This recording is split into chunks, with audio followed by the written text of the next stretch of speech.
Welcome to the historic Carolina Theater. We've been bringing music, comedy, theater, dance, movies, and school education programs to Durham since 1926. As a community nonprofit, ticket sales pay for only a portion of our costs. Our events are only possible through generous support of our donors and sponsors, so thank you. Please take a moment now to locate the emergency exit closest to your seat, which may be different from the entrance you used. Photography and recording of any kind are strictly prohibited. When we opened in 1926, there were no cell phones, and that's the way it should be tonight. No ringing, no texting, no tweeting. Just enjoy the show. There will be a brief intermission during this performance. Hot buttery popcorn and cool refreshing drinks will be available at concession stands in our lobbies. Thank you and enjoy the show.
Good afternoon, and please be seated. And before I start, I want to let everyone know that the ceremony is being professionally recorded and will be available immediately after the ceremony. And please silence your cell phones as well. My name is Paul Dayton. I am the chair of the Lampe Joint Department of Biomedical Engineering. And it's my pleasure to welcome you to the 2025 graduation ceremony. This event concludes many years of challenging study to confer degrees upon our hardworking and talented students. Wow, this place is packed. Last year, we were the third largest biomedical engineering department in the country, and I think tonight we're going to be number 2. And it is no wonder. Okay, thank you.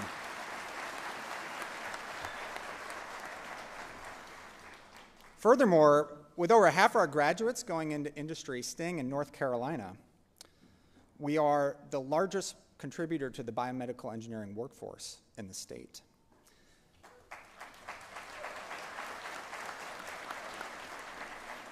Biomedical engineering is also one of the fastest growing career paths in both North Carolina and nationally.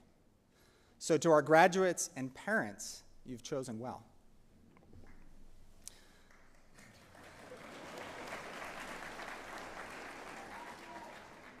So as you look out on our graduates today, you'll see both red and blue graduating together. The Lampe Joint Department of Biomedical Engineering is a unique program. We bring together Wolfpack and Tar Heel with the unified mission to beat Duke basketball.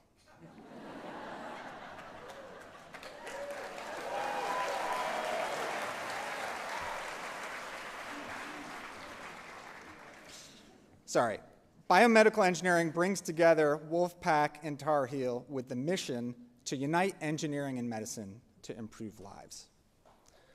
Our department embodies a groundbreaking collaboration in education and research between the UNC system's 2 world-class campuses in Chapel Hill and Raleigh. All of our students and faculty have full status on both campuses, which enables our students to receive training and research opportunities that far exceed what would be otherwise possible at a single institution. Thus, all of our biomedical engineering master's, bachelor's, doctor's degree candidates will be graduating tonight both from North Carolina State University and from the University of North Carolina at Chapel Hill.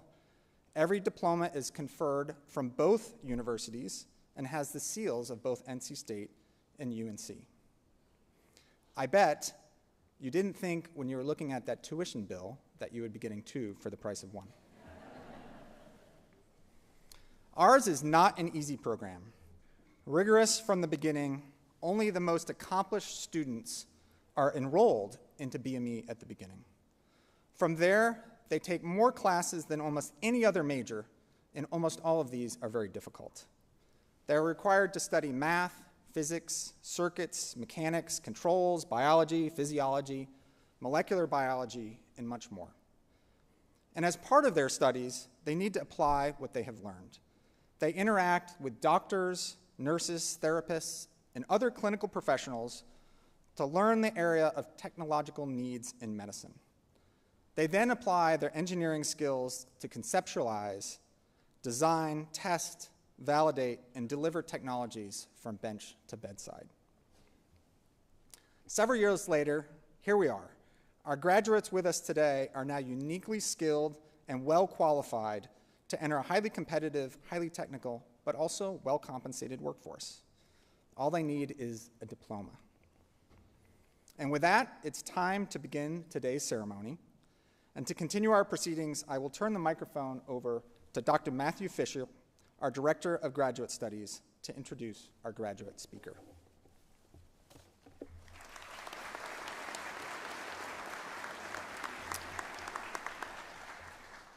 Thanks, Paul. It's my pleasure to introduce Arissa Simpson as our graduate student speaker. Arissa joined our program in fall 2020 after receiving her bachelor's degree in chemical engineering from the University of South Florida. She joined the lab of Dr. Ashley Brown. Her dissertation work has focused on developing multi-scale and multi-dimensional biomaterial platforms for investigating fibrotic progression. In 2021, she was awarded the Witherspoon Graduate Fellowship from NC State. In 2023, she was selected as a trailblazer in engineering by Purdue University. Arissa has published 3 first author and 3 co-author publications and has presented her work more than a dozen times at national meetings. We also strongly encourage our students to be impactful members of our community. Here, Arissa has shined in multiple leadership roles, including as a senator of the UNC Graduate and Professional Student Government, as a member of the BME Graduate Student Association, by establishing the Black and Latino biomedical engineering community within our department, and by mentoring 8 undergraduate students in the lab. In recognition of these efforts, Arissa was awarded the PhD Student Teaching and Mentoring Award and the Graduate Student Service Award from our department. Since defending her dissertation in March, Arissa has accepted a position at Insight as a Development Operations Rotational Associate, and I'm sure she'll have a bright future there. Please join me in welcoming the soon-to-be Dr. Simpson.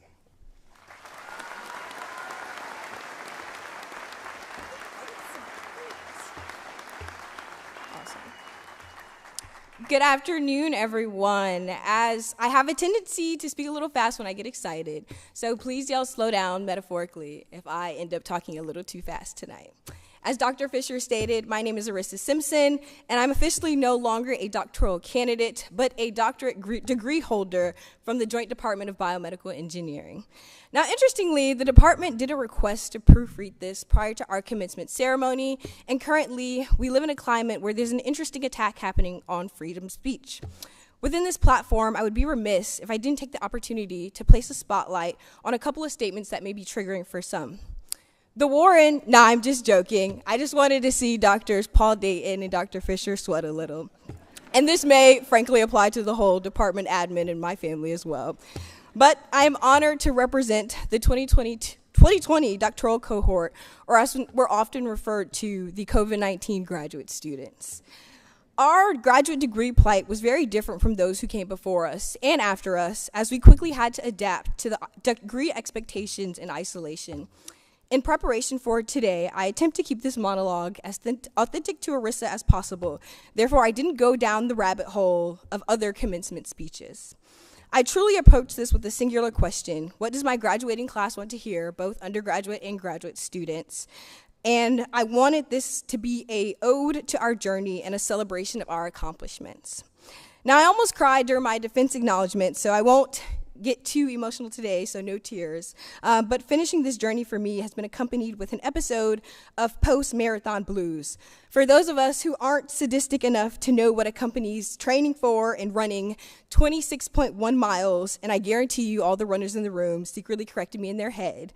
So trying this again, for those of us who aren't barbarous enough and have no idea what accompanies running and training for 26.21 miles, Marathon Blues describes the feelings of post-achievement sadness, emptiness, or even mild depression that can occur after completing a marathon or significant endurance event. Our degrees can definitely be classified as a significant endurance event, and for my doctoral cohort, we have now entered into the statistic of less than 2% of the global population holding a doctorate degree. Many will say this master's or doctoral degree is no small feat, followed by an emphasis on how proud we should be of this accomplishment. And graduate school is an extremely unique experience, which for me cannot be summarized in words. I don't want to say we're all now trauma bonded together, but as the saints say, if the shoe fits, wear it. We spent 4 or 5 or 6 or 7, I hope not 8, years thoroughly examining the literature within our research areas, or for the advanced scholars only reading the introduction and results section. Taking additional coursework, and I'm sure we all loved and would highly, highly recommend the general physiology course offered at NC State. We spent these years conducting, duplicating, replicating, and triplicating experiments, presenting our research at conferences, publishing our findings, get our dissertation shredded by a research committee, and for all the parents in the room, it's all the professors sitting on this stage. And at the conclusion of this chapter, writing a 200-plus page document encompassing a detailed analysis of our research that realistically will only be read by future graduate students and maybe our parents. But we have crossed the finish line on what many have defined to be a marathon and not a sprint. To take a moment and to continue reminiscing on our journey, I'm sure we can all agree we'll miss the endless suggestion of ideas, experiments, and opportunities of collaborations from our research advisors or PIs, and hoping they forget, FYI, they never do, acting as teaching assistants or TAs to the beautiful pupils in front of me, and having to argue there's not an extreme difference between a 91 and a 95. And I want to take a moment to commend our undergraduate students for continuously achieving academic excellence, even though this was often at the expense of our graduate research experiments for those who served as research mentees. But in all seriousness, I want to commend us for doing what many haven't done, and realistically, we probably questioned whether we would too.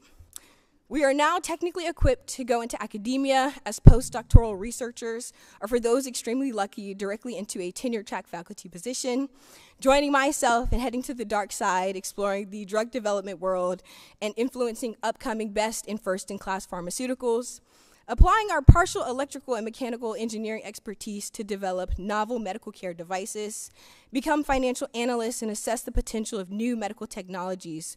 But most importantly, we can finally correct those family members who love to ask, how is school going? And having to re-explain we are full-time UNC or NC State employees who just happenly, conveniently at the intersection of student and employee. To close, this is not the end of our scientific exploration, but the beginning of our careers. This is not the end of many friendships and relationships, but the beginning of our extended family. And this is not the end of this ceremony, but definitely the end of this speech. Again, I'm beyond honored to represent the 2020 doctoral cohort. I'm wishing everyone a long and flourishing career with an overflow and abundance of PTO, I'm talking 20 plus days, bonus checks, and amazing benefit packages. And for those undergrads heading to grad school, please ignore all of that. Now let's start using those degrees. Thank you for listening.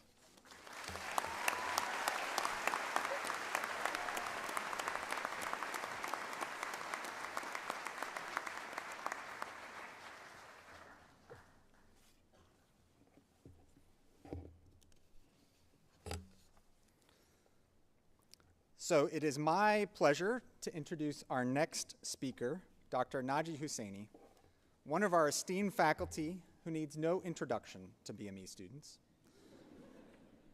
Dr. Hussaini has been recognized consistently as one of the top educators at both NC State University and UNC Chapel Hill for the last decade.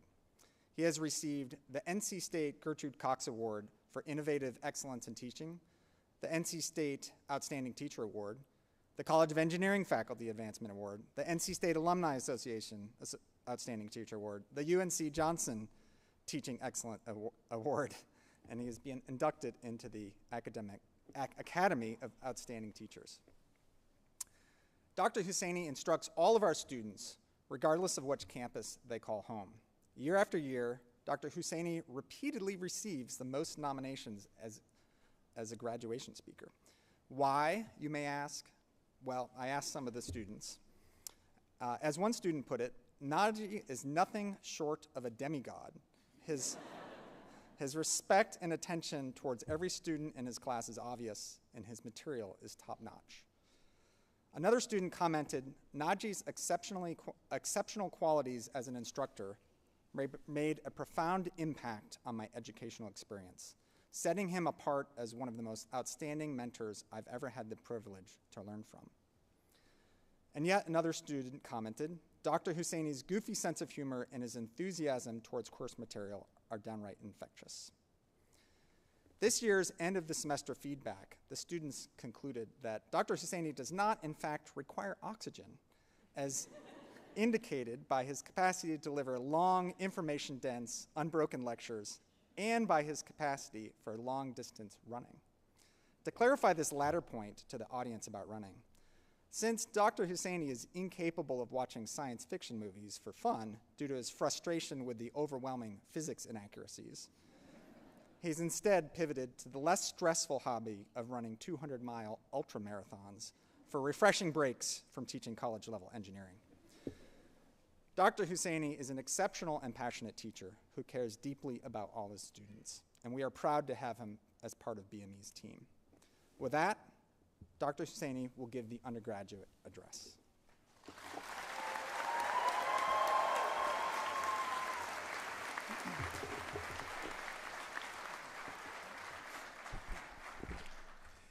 Thank you, Dr. Dayton, for the introduction. I got some choice anecdotes about some of you students as well, but there are FERPA privacy restrictions that prevent me. It's your lucky day, Aiden. Welcome, family, friends, and most importantly, those of you graduating from undergraduate, graduate, or even elementary school, like my son Theo, who's hiding out in the back over there.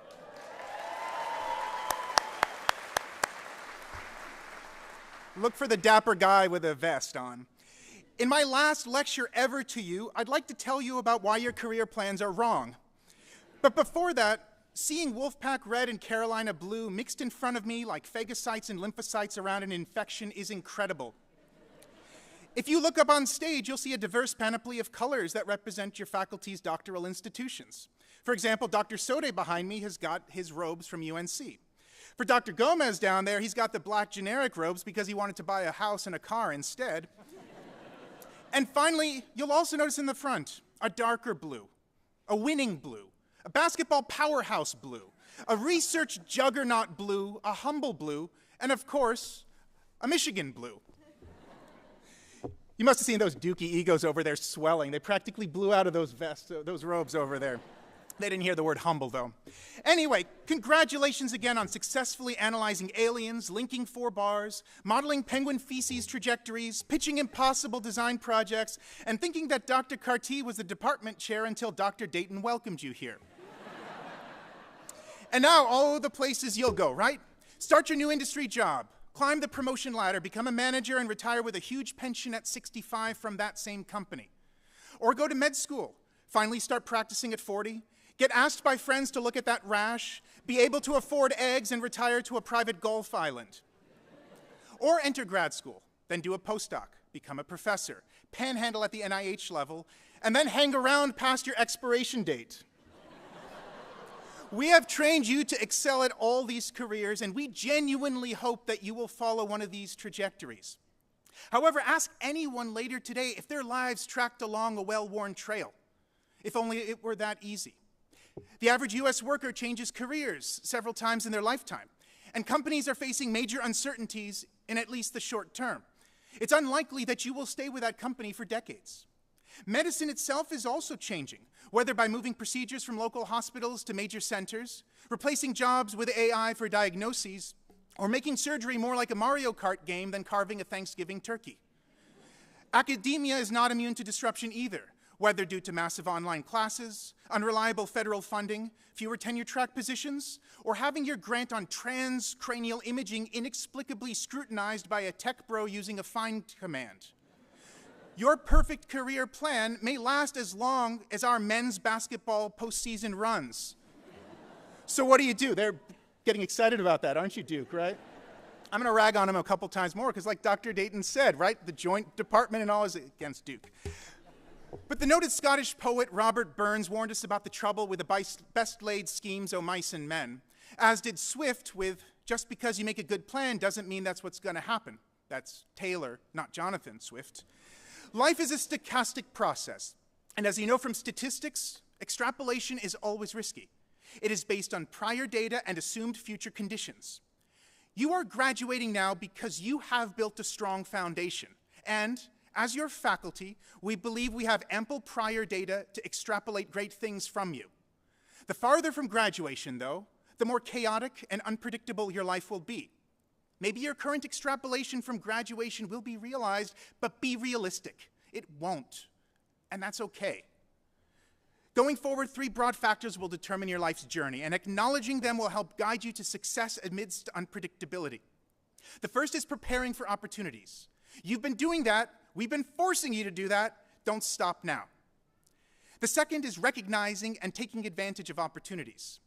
You might get a chance, but if you don't know and don't jump at it, it's useless. The final one, unfortunately, is the sine qua non of life: luck. Luck is neither intrinsically good nor bad. You will have good luck and you'll have bad luck, and they are sometimes hard to differentiate until after the fact. As Uncle Ellis told Sheriff Bell in Cormac McCarthy's novel No Country for Old Men, a cautionary tale for Dr. Dayton, you'll never know what worse luck your bad luck has saved you from. Luck is neutral and ambivalent, but with preparation for and recognition of opportunities, you can pivot it in your favor. While the plural of anecdote is not data, let me nevertheless cite 2 anecdata points that illustrate how preparation, recognition, and fortune can lead to unanticipated successes in life. Graduates, right now, you're thinking, N equals 2? What the sigma? Professor cooking straight cab minus 1,000 aura. Without knowing what the heck I just said, I respond in millennialese, YOLO. So for my first anecdote, my degrees are in physics, and physics prepared me with a fundamental understanding of everything with a breadth of classes, much like BME has done for you. At my graduation, no doubt, they told me job offers would flock to me afterwards like pre-meds to extra credit. I was prepared, therefore, for nearly any opportunity. After graduation and following my wife, Professor Cole, to the Triangle without a job secured, companies instead were as interested in me as my students when I give them love advice. Interested? What do I mean by that? Well, here's a hint. Watch Spider-Man with someone special. Put your arm around their shoulder and whisper into their ear, hey, you know silk's a polymer with a density of 1 gram per cc. And that web's a 100 meters cylinder with a 1 centimeter diameter. Spidey just lost 22 pounds. It worked. Anyhow, for more than 4 months after coming to North Carolina, I was unemployed and got bored very quickly. Going from busy and intellectually stimulated as a PhD student to running marathons and digitizing family pictures was extremely difficult. I applied to all the physics, material science, and semiconductor-related industries that were looking for PhDs. Nothing. Even my fellow physicists at the local universities, who can explain electroluminescence and light-emitting PN junctions but can't change a light bulb, repeatedly turned me down. Right around Christmas, Dr. Carty emailed the BME faculty, again including my wife, desperate for an instructor for BME 345, a solid mechanics course that some of you have suffered through. Professor Peter Menti, that course's prior instructor, was seriously ill, and his replacement for the spring semester had just taken a full-time job elsewhere. Dr. Carty probably just needed a warm body to list as the instructor of record, and I reached that temperature threshold. I spoke with Dr. Carty by cell phone while she was in Mississippi rejuvenating her drawl at an astrobiology conference. Students know what that refers to. Over time, I got a dose of CAR-T cell therapy as she reassured me and said I might be underprepared but can't be worse than the mechanical engineering alternative. This was a golden opportunity looking me square in the face, and I was hesitating. She eventually convinced me to consider teaching this course, but I wanted more information. Dr. Menti's notes were in his locked office on campus, and since it was winter break, I couldn't get in there to review them. I finally got in on a Friday in January, went through some scattered notes, and pulled some disorganized files off of a computer. I soon realized I knew about 10% of the class. 3 days later, I was teaching the class. 2 weeks earlier, I hadn't even known the class existed and was still unemployed. This opportunity went well enough that, when a full-time position in BME was posted, initially created for someone else, I still managed to sneak in and get that job. Biomedical engineering, even now, it still blows my mind. I would have looked at you like a confused, tariffed penguin if you had told me at graduation that I'd be teaching anything bio-related, since the last bio class I took was in high school in 1997. That's old, is what they're all saying over there. But at least I'm not old enough to have a preferred colonoscope brand, unlike Dr. Dayton. The 3 factors I mentioned originally in my thesis before got me into this job. First, chance. From an unexpected tragedy came a chance for me to attempt to fill a great man's legacy. Full-time university teaching positions are notoriously difficult to find, particularly at top universities such as these 2. I got my foot into the door with an initial part-time job I was reluctant to take, and was able to gain valuable experience, lines on my resume, and references. I was lucky. I know it. Understand that there are some things out of your control and instead focus on how to get ready for them. Regarding how I was getting ready for opportunities, I was prepared even coming from physics to teach biomedical engineering. You call it statics and dynamics, I call it Newton's laws. The nervous system, just a noisy power supply. Same concepts, different applications. Just because your degree is in biomedical engineering doesn't mean that other disciplines are off limits. Our own industry liaison, Preston Lynn, frequently tells of how you are the most versatile and knowledgeable type of engineer. However, if you do not believe this of yourself, then you are the useless egg cuber of the engineering world. You are versatile. You are prepared for any field. Embrace it, embody it, otherwise it's not true. A lot of your senior design projects involved identifying a critical healthcare need and applying sometimes simple solutions from other engineering disciplines in a way that only a resourceful biomedical engineer could do. Finally, with generous coaching from Drs. Cole and Carty, I recognized the opportunity that I might have turned down hoping for, I don't know, nothing was on my radar. Now I'm happier than a student putting a homework problem into ChatGPT for the first time. Unless you are truly remarkable, no one will come to you with what you want. Do better than me and jump at an imperfect chance. There is no such thing as a perfect job, so stop waiting for it or be paralyzed by indecision. My second anecdote is shorter and more remarkable. Karel Husa was born in Prague, Czechoslovakia in 1921, destined to be a civil engineer. He cobbled a few shoes at his family's shoe store, practiced his violin, played ice hockey and handball, but probably realized that these were not his future. During Husa's first semester in engineering school in October 1939, on the Czechoslovak Independence Day, many students in Prague demonstrated against the Nazi occupation, culminating in Jan Opletal being mortally wounded in the abdomen. A month later, during Opletal's funeral, thousands of students rioted against autocratic malfeasance, as students are still wont to do. As dictators despise dissent, thousands of students were arrested, 9 were executed, and more than 1,000 were sent to concentration camps. The Nazi administrator closed all the Czech colleges and universities, echoing history and ending Husa's engineering plans. Luck number 1. Now that he was out of school, he soon received orders to board a train to work in a munitions factory in Dresden. Any student of history or Slaughterhouse 5 knows how this could have ended. Foolishly, he did not board that train, so the SS agent came back and said that he had best not miss that next train. Ignoring orders was something only fools did. Luck number 2. I've set the stage with the luck, so now how was he prepared? I mentioned that Husa had taken some violin lessons as a child, and on the side he had sketched a few pieces. The only school still open in Prague was the Prague Music Conservatory, so he took this opportunity to dodge a work order and a forthcoming firebombing and enrolled in a music composition program, certainly not what he planned to do as he sat down and listened to his graduation speaker at high school. More than 10 honorary PhDs, Cornell University and Ithaca College professorships, commissions from major orchestras, and countless awards, including a Pulitzer Prize later, I think things worked out quite well for my grandfather. Songs would have been written about his bridges had he been a civil engineer, just like the one about London Bridge.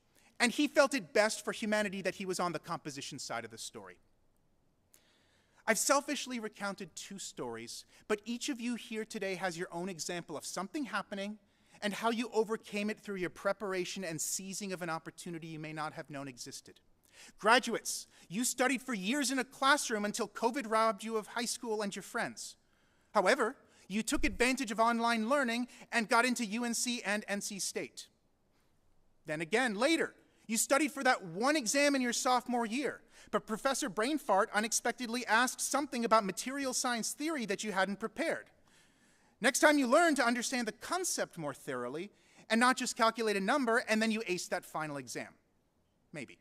Looking ahead, you may worry about the job market and universities being buffeted by mercurial messaging, and to that, I don't have a simple solution. However, you are prepared with an engineering degree from one of the finest BME programs in the world. And, like the fractalized self-similarity of the bronchial tubes or circulatory system, patterns of life are repeated across many scales. Your last 4 years will be like your next 40 years, and while tough and unexpected, here you are graduating. Here you are. You made it this time, and you will make it the next time as well. Regarding quantum mechanics, Albert Einstein famously said that God does not play dice. He could not accept some of the random aspects of quantum mechanics, even though he was like a really smart genius. Random aspects of our own lives are just as difficult to accept, even though they clearly happen. Stephen Hawking played on Einstein's quote when talking of black holes. Not only does God definitely play dice, but he sometimes confuses us by throwing them where they can't be seen. Accept that the slings and arrows of outrageous fortune will fly, and realize you can't always understand why they happened, or even if they're good or bad. But in time, if you are patient and prepared, and play your dice right in expectation of something unexpected, then you will succeed, whenever that might be, wherever that may be, and however that may be. Congratulations, all of you. It's great to see you one last time. Go out and do fantastic things, and do stay in touch. We don't say that idly, because you are why we are here instead of somewhere else. It's the students that make this job fun. Take care, and congratulations.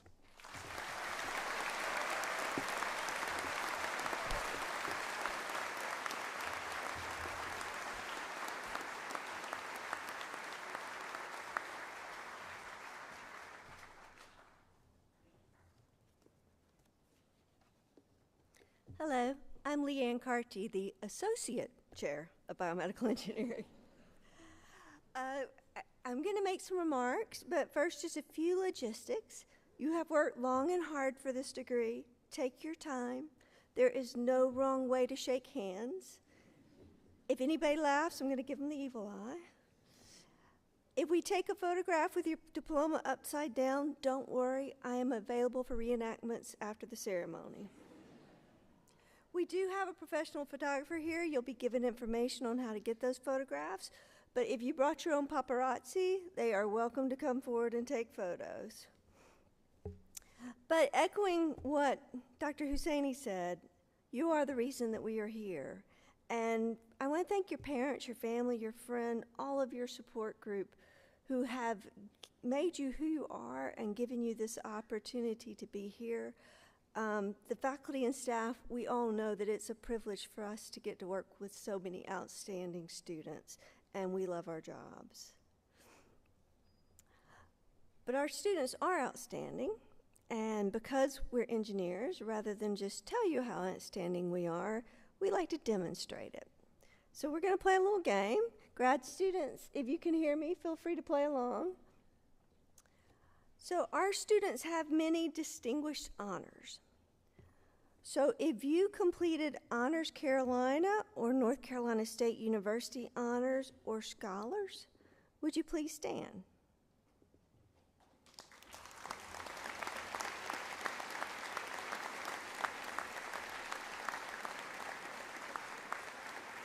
Thank you. You can be seated now. If you completed an honors thesis, would you please stand?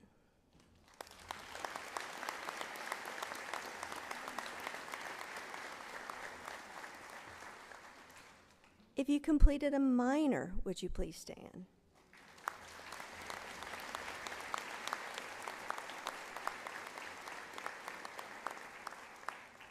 If you completed a double major, would you please stand?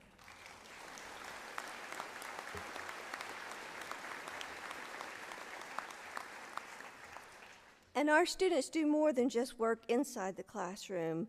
They also improve themselves outside the classroom. So if you participated in a study abroad, would you please stand?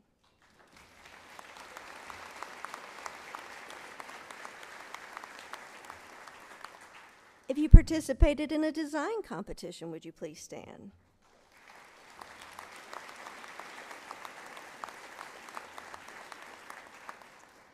If you completed the Interprofessional Education Program, or are also known as an IPEP Scholar, would you please stand?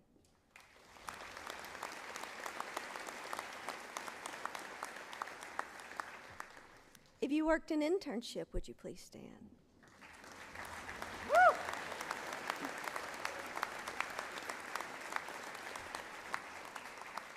If you conducted research, would you please stand?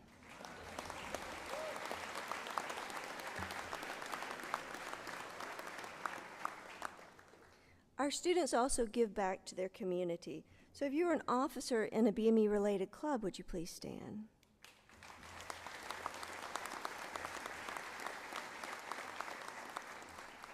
If you were a department, college, or university ambassador, would you please stand?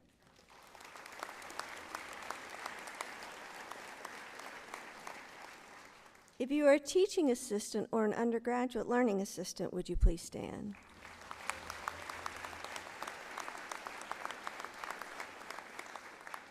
And if upon graduation you'll be accepting a commission as an officer in the U.S. Armed Services, would you please stand?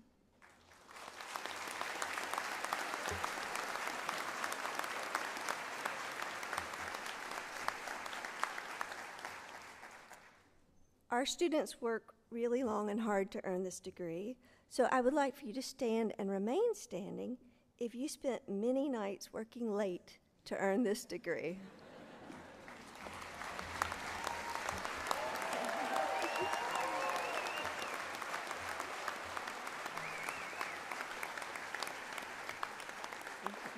I'd like to welcome Dr. Husseini back to the stage. And at this time, it is with pleasure that we present to you the Biomedical Engineering class of 2025.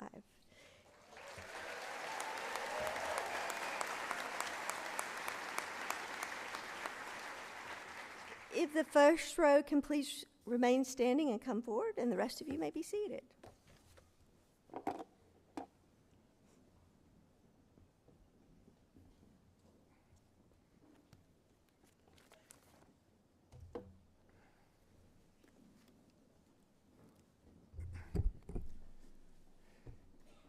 Hannah Corinne Adams.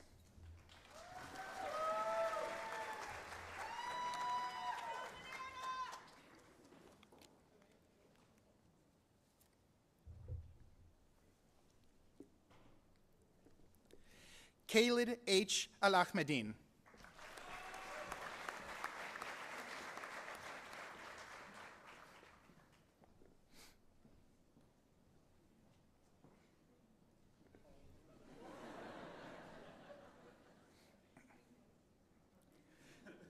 Claire Margaret Allison.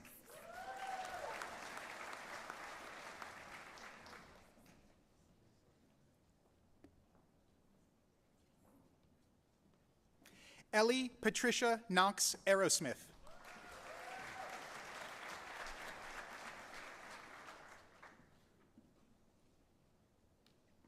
Ali Ahmed Awan. Jonathan Daniel Badillo.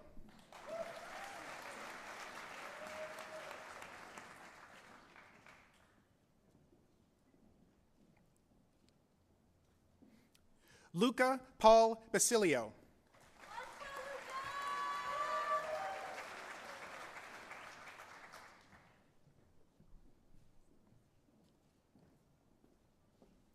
Hazel Aisha Baisol.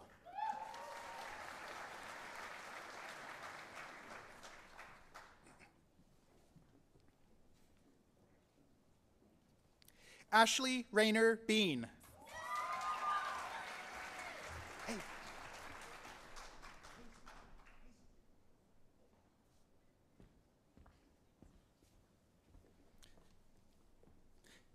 Anne-Marie Diane Bedsall.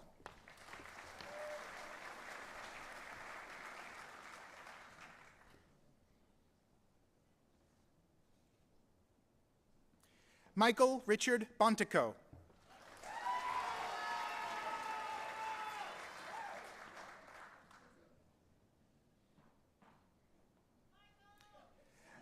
Marisa Catherine Beretti.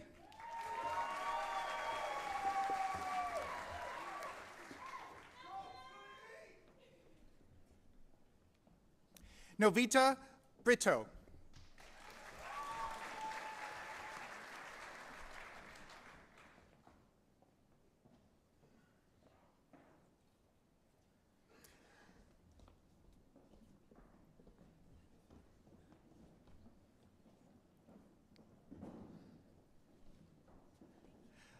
Arlen Miles Boeza.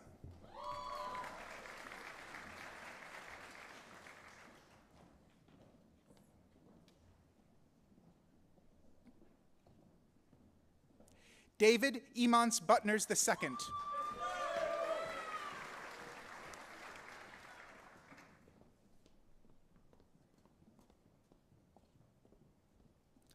Alyssa Marie Cadiz.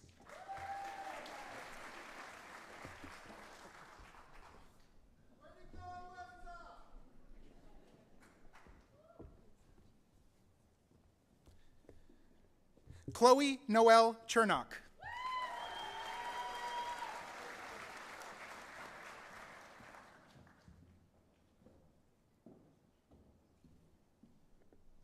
Jonah Podden Chitowski.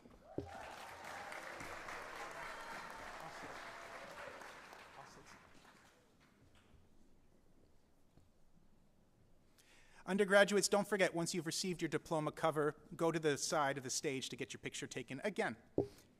Enakshi Chawla.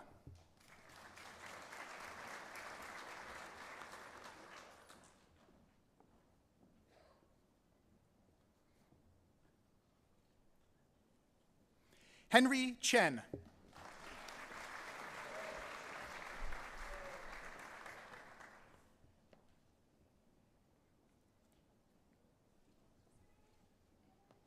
Siva Lakshmi Cherukuri.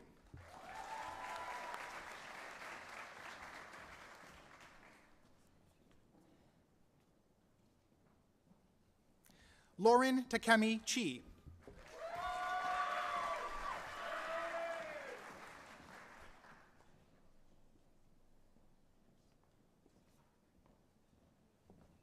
Aaliyah Holly Childers.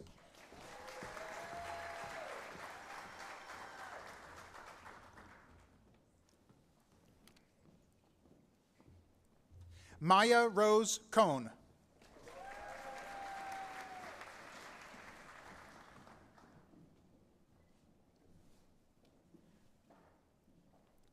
Mackenzie Noel Cole.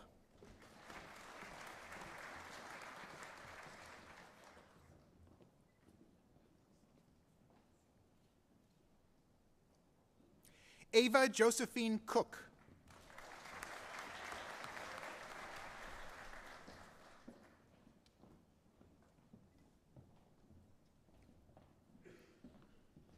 Aiden Johan Cook.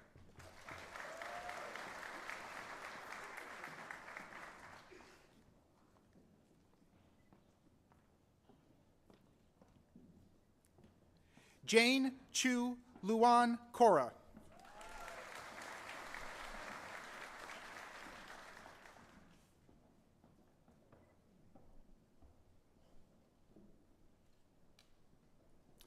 Hala Yasmin Dahir.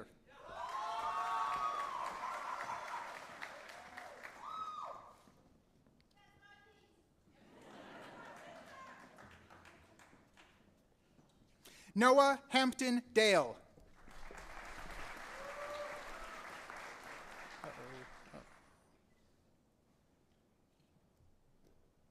Braden Michael Davis.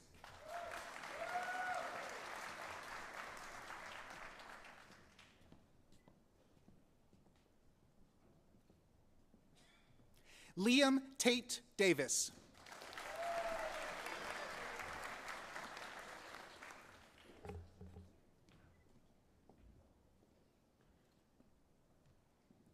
Arya Balaji Deshpande.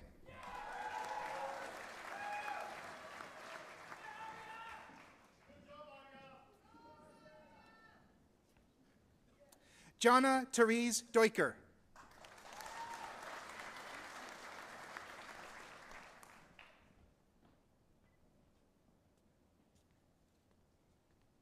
Kabir Diwan.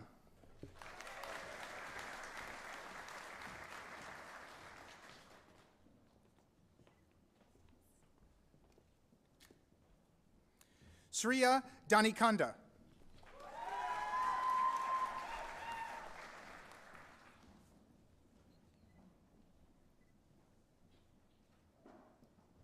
Hugh Min Dunn.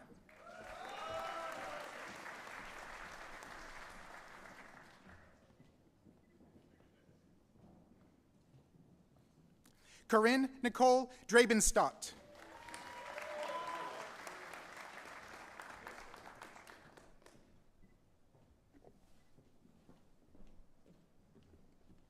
Colin Michael Doolin.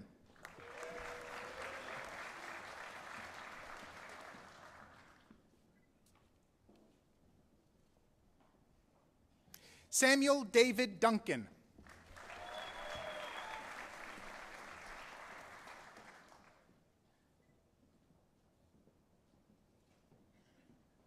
Brooke Catherine Dunkley.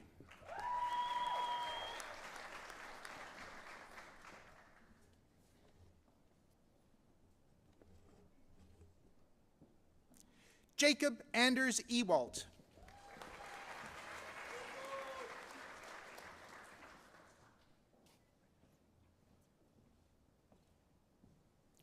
Kaylee Grace Fallon.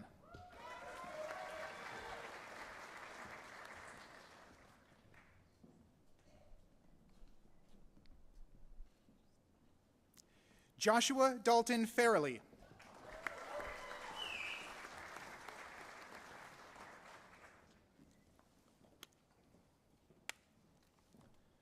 Olivia Kirsten Figuli.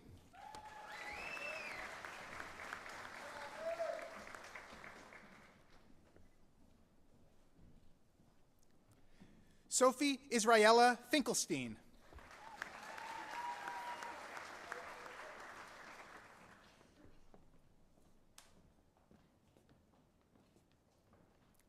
Justin Alexander Forbes.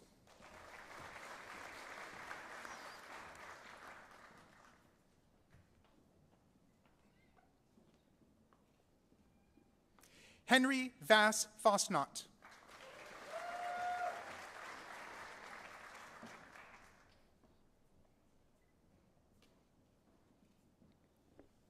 Kayla Noel Frank.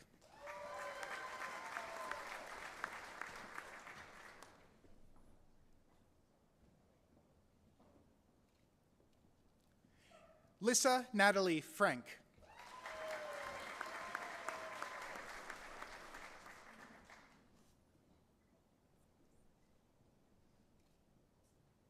Shivani Guerra.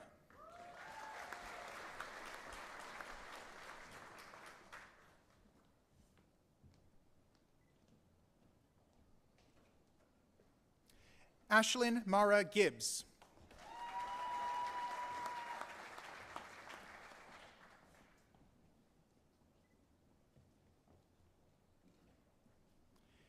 Morgan Jacob Gilbert.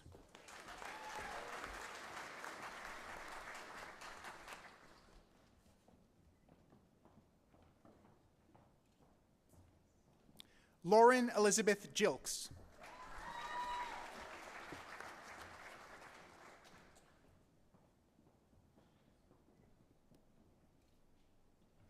Nalaya Gerard.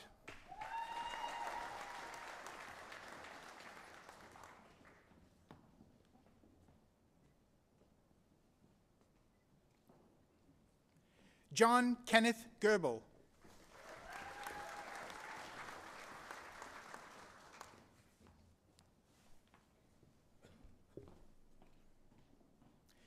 Charles Thomas Gribble.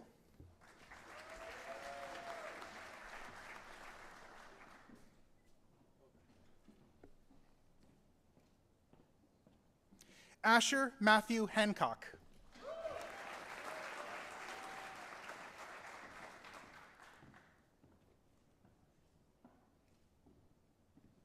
Grace Ryan Hardy.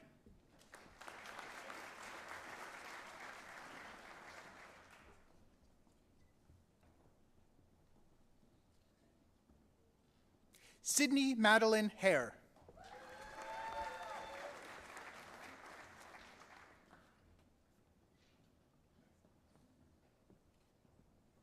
Stephanie Michelle Haro.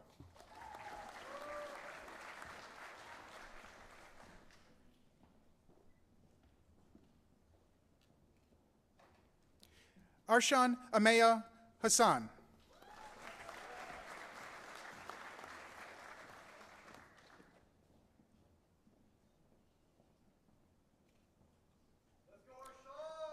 Lila Elizabeth Hayes.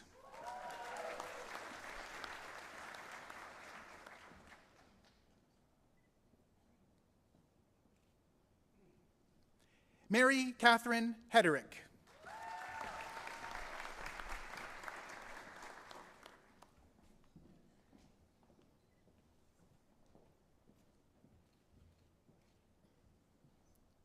Joshua David Henderson.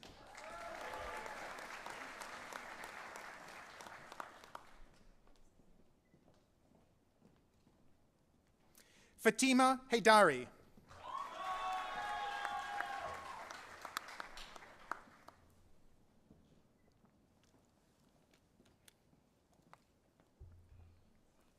Aiden Jude Hoffman.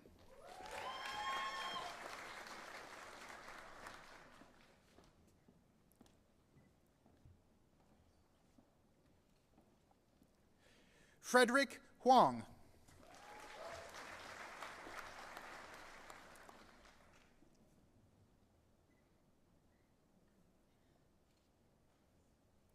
Haley Marie Hutchins.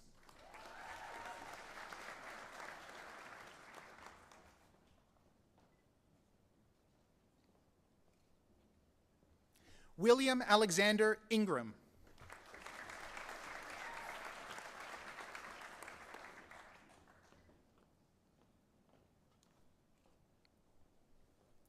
Niharika Jindal.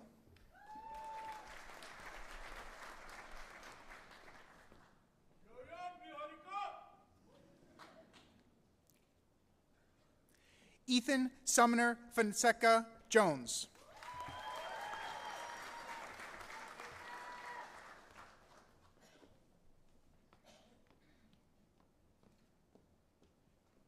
Adam Daniel Kaiser.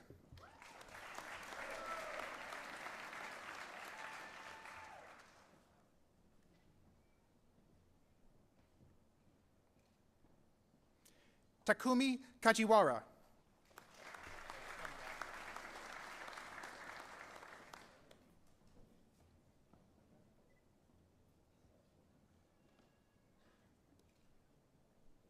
Arushi Kamra.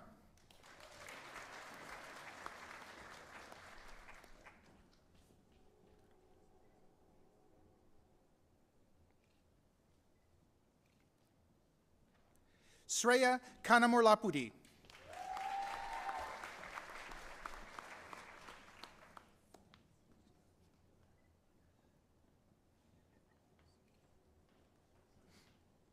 Marina Cecilia Kapitanov.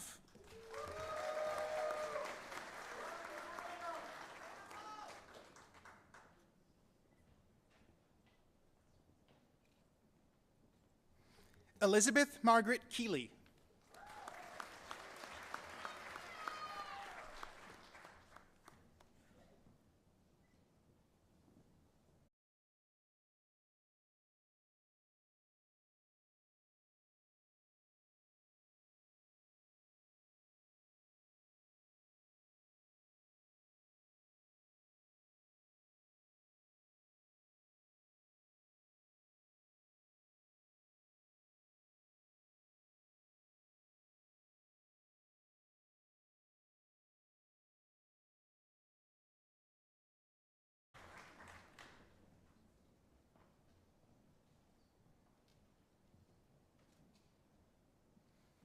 Emily Amanda Vroom.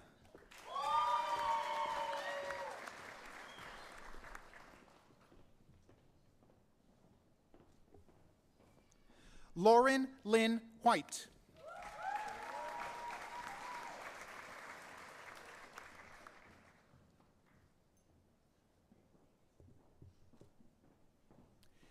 Caitlin Ann Williams.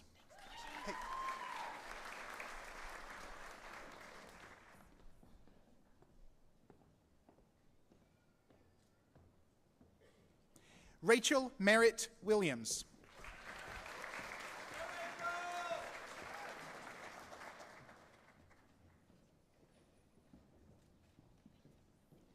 Keshad Willie Williamson.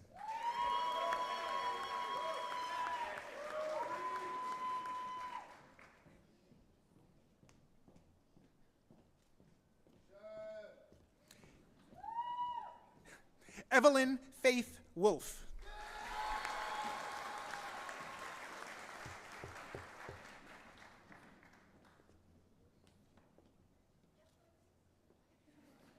Carson Alexandra Wood.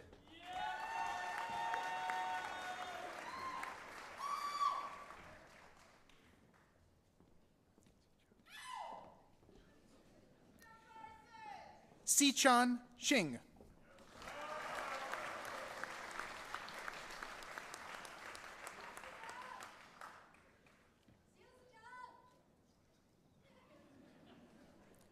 Sabine Jessica Yesayan.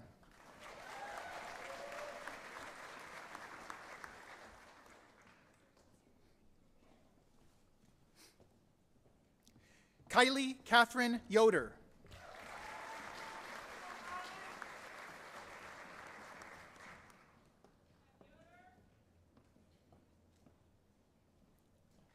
Tianyun Jia.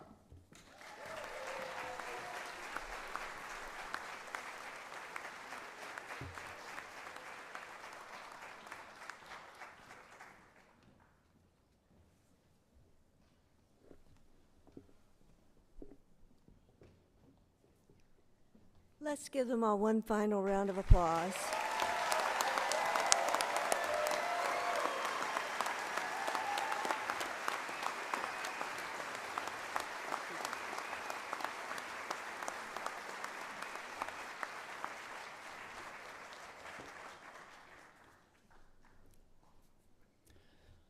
The MedTech Innovation and Entrepreneurship Master's Program is a rigorous 11-month all-out sprint.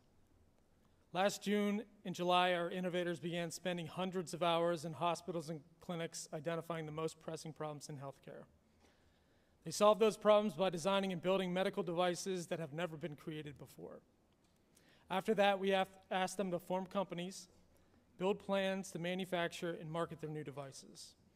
Along the way, they collaborated with industrial designers, debated business strategies with MBA students. And at the pinnacle of our program, last Tuesday night, our innovators pitched at a Shark Tank-style event in RTP in front of industry professionals, healthcare leaders, and venture capitalists. The class of 2025 addressed urgent issues in negative pressure wound therapy, nasogastric tube placement, neonatal glucose monitoring, and laparoscopic entry.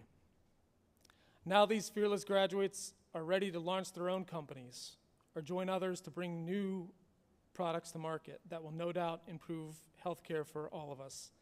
I cannot think of a more meaningful career. So friends, family, faculty, it is my honor to present to you the MedTech Innovation and Entrepreneurship Class of 2025.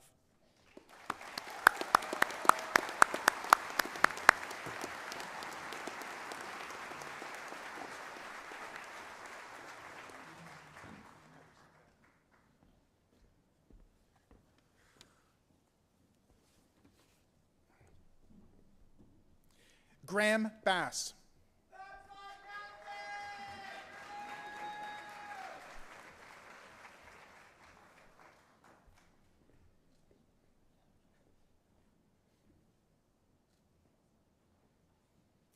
Michael Cotton.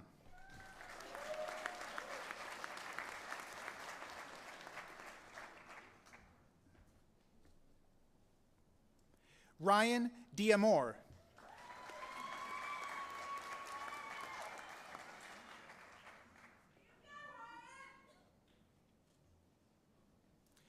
Rachel Elias.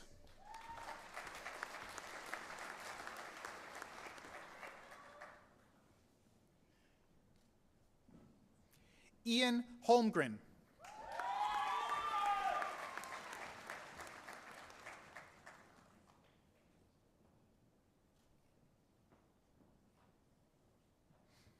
Alana Howell.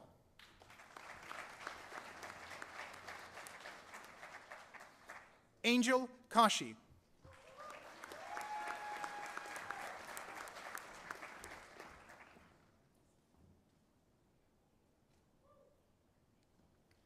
Alexander Martuchin.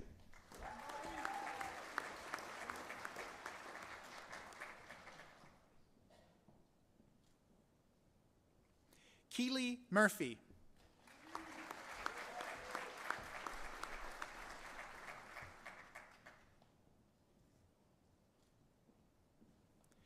Christian Nightingale.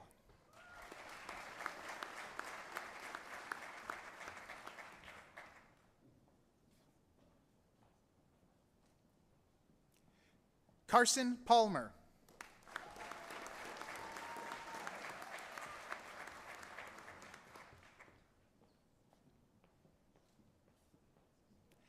Reina Patel.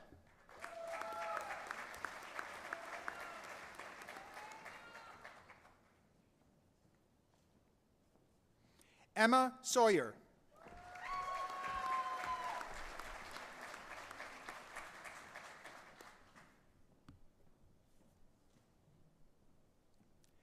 Maggie Walker.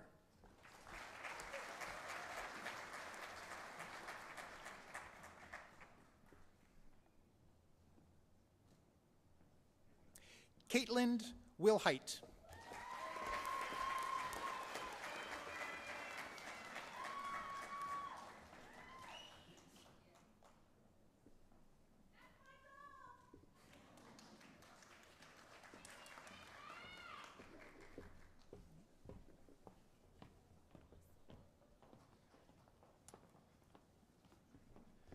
In addition to our MS MedTech graduates, we have 3 graduating thesis-based master's students. So in addition to the students' names, I will also attempt to read the title of their thesis and the name of their faculty advisor. Ali Hamed, assessing the immunogenicity of various cancer ablations under the direction of Dr. David Zaharoff.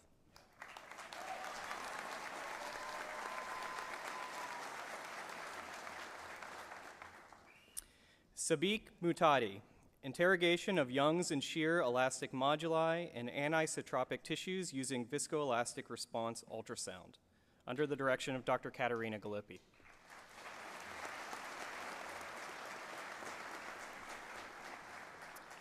Gabrielle Rush, advancing cell separation, engineering affinity peptides for scalable bioprocessing, under the direction of Dr. Michael Danielle.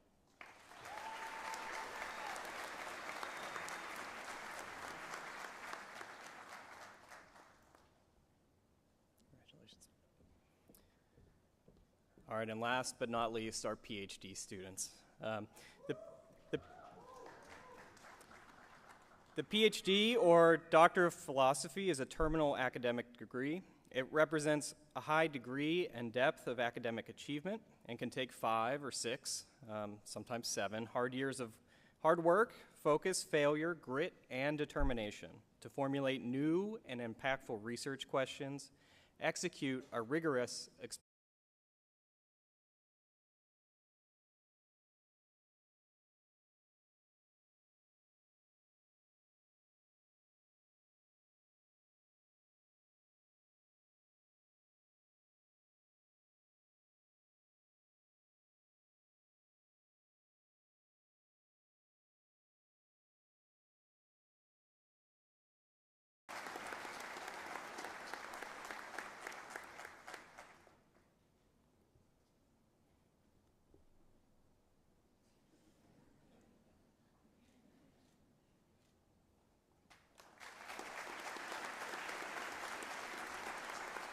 Congratulations.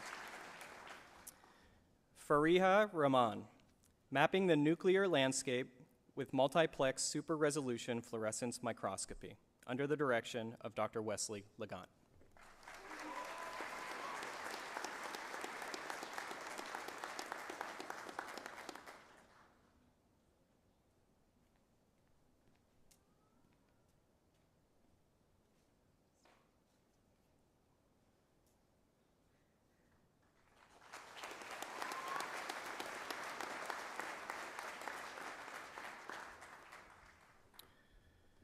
Arissa Simpson, developing multi-scale and multi-dimensional biomaterial platforms for investigating fibrotic progression and abnormal wound healing responses, under the direction of Dr. Ashley Brown.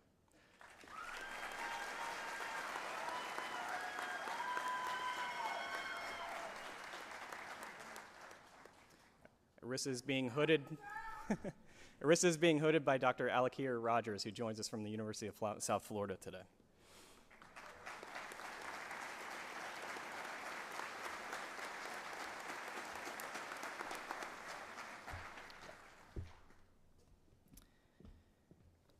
Jacob David Thompson, multi-scale impact of sex hormones on the anterior cruciate ligament, under the direction of Dr. Matthew Fisher.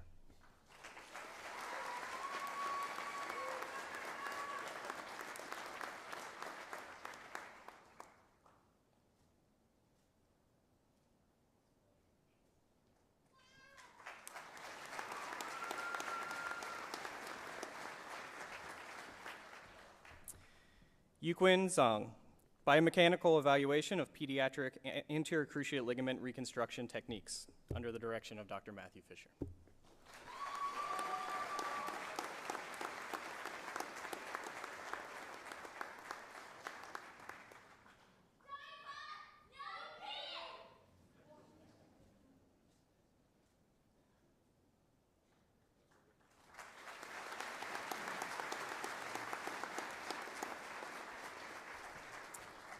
Let's congratulate all of our PhD and MS students one more time.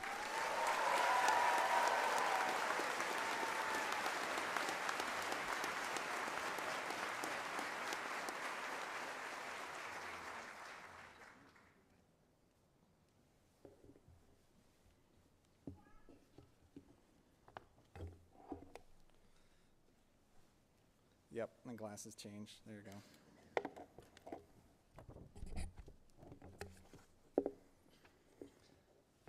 All right.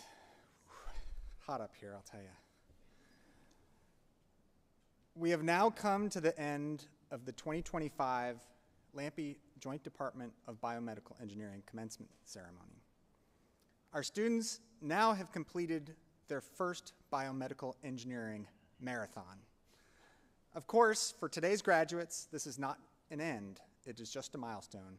And like Dr. Husseini, they're really just getting ready for their next marathon in their career as biomedical engineers.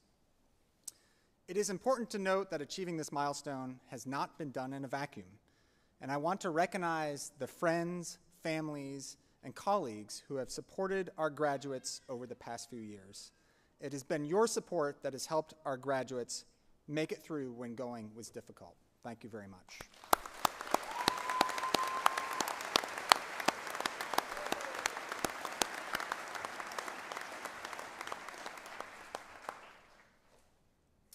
I also want to thank the faculty and staff of the Joint Department, many of who are here today, for sharing their time and their lives with our graduates.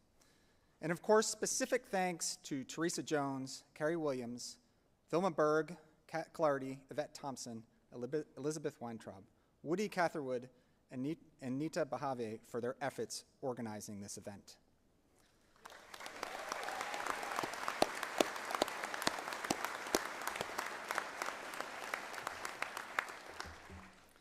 Finally, I also want to recognize the transformative support of Dr. Ross Lampe Jr., for whom our department is now named. Dr. Lampe's enthusiasm and confidence in us and for the future of biomedical engineering in our department has led to an endowment in our program that will enhance our impact for the benefit of our students, faculty, the state of North Carolina, and the country in perpetuity. Thank you.